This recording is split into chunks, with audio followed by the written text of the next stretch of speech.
Investors, economists, company executives and regular customers from London to Lyon to Los Angeles have one hope as 2024 approaches.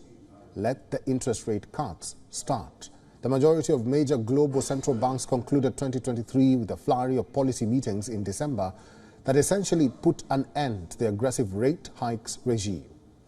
Policy tightening has dominated the financial and economic landscape since 2022.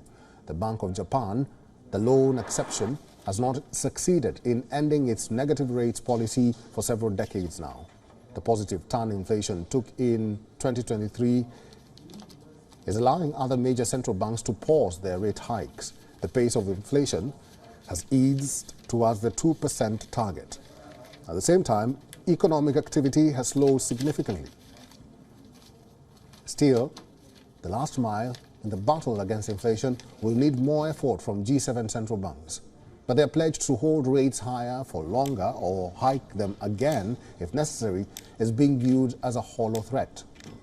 Central bankers are reluctant to declare victory too soon to avoid another policy mistake like they did in 2021 when they called surging inflation transitory.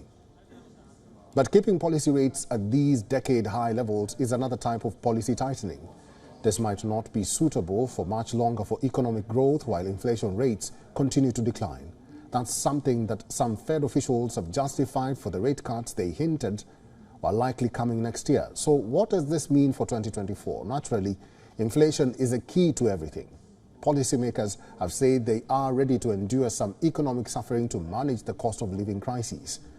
As the year comes to an end, a potential fresh spoiler has surfaced: attacks on cargo ships in the Red Sea by Houthi rebels.